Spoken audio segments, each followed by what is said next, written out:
નમસ્કાર, પ્રાદેશિક ન્યૂઝમાં આપની સાથે હું પાર્થ વિલાણી। મિત્રો, દિવાળીની સિઝન દરમિયાન જે વેપારીઓ દ્વારા મીઠાઈ વેચવામાં આવતી હોય છે અને લોકો પણ મીઠાઈ ખરીદતા હોય છે। અને દિવાળીનો તહેવાર હોય, મીઠાઈ ના લઈએ તો મીઠાઈ વગરનો આપણો તહેવાર પણ અધૂરો કહેવાય। ઘણા વર્ષોથી આપણે મીઠાઈનું ખૂબ જ તહેવારોમાં અનેરું મહત્ત્વ જોવા મળતું હોય છે। પરંતુ હવેના સમયમાં કેવું થઈ રહ્યું છે, કેવી મીઠાઈઓ બની રહી છે ને વેપારીઓ મીઠાઈ બનાવી અને તગડી કમાણી કરી લેવામાં જ રસ હોય એવું લાગી રહ્યું છે। કારણ કે હળવદમાં કેવી મીઠાઈઓ બની રહી છે, ફૂડ એન્ડ સેફ્ટી વિભાગ દ્વારા પણ કેવી કાર્યવાહી જે કરવામાં આવતી હોય તે હળવદના લોકો પણ જાણે છે। 2-3 જે વેપારી હોય તો એમની પાસે સેમ્પલ લઈ જવાના અને કેટલા દિવસ પછી 2-4 મહિના પછી એના સેમ્પલ આવે ત્યાં સુધી કેટલા લોકોએ મીઠાઈની આરોગી લીધી હોય અને પેટમાં નાખી દીધી હોય ને બધું જે લોકોના પેટમાં ગયું હોય અને જે કેટલા લોકો સુધી આ ગયું હોય એની તો કોઈ કલ્પના પણ ન કરી શકે। કરોડો રૂપિયાની મીઠાઈ દિવાળીના તહેવાર દરમિયાન જે વેચાતી હોય છે। આ દિવાળીનો તહેવાર હોય એટલે 4-5 દિવસ અગાઉથી તૈયારી બધી જે મીઠાઈ બનાવવા માટે કાર્યવાહી જે કરવામાં આવતી હોય છે। અને જે તેલ હોય તો તેલ પણ કેવા હોય, સાવ પામોલીન ને સાવ નકલી અને ભેળસેળિયા તેલનો ઉપયોગ આમાં કરવામાં આવતો હોય છે। માવા હોય તો માવા પણ કેવા સાવ ખરાબ ક્વોલિટીના માવા પણ આમાં ઉપયોગ કરવામાં આવતા હોય છે અને બધી જે મીઠાઈ છે તે વેચાણનું થઈ જતું હોય છે। કારણ કે દિવાળીનો તહેવાર હોય, ખબર છે લોકો અહીંયા મીઠાઈ ખરીદવાના જ છે, પણ મીઠાઈ ખાધા પછીનું શું?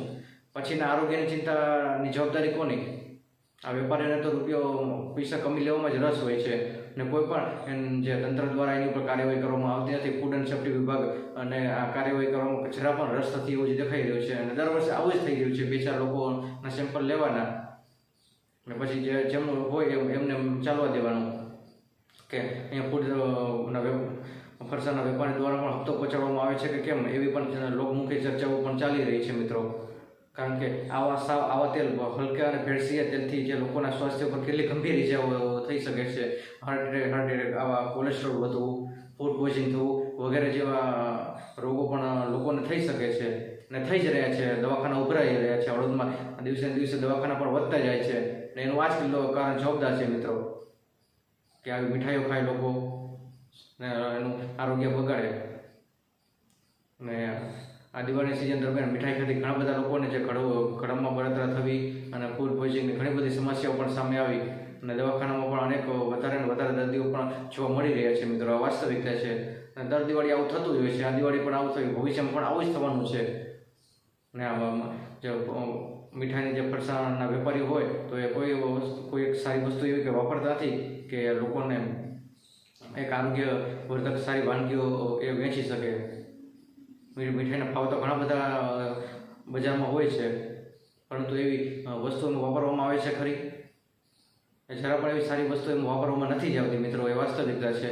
છતાં પણ લોકો અહીંયા ખરીદે છે અને પોતાનું સ્વાસ્થ્ય હાથે કરીને એનું આરોગ્યને સાથે ચેડા આ વેપારીઓ બધા કરતા હોય, લોકોને ખબર હોય છતાં પણ આ બધી મીઠાઈઓ ખરીદતા હોય છે।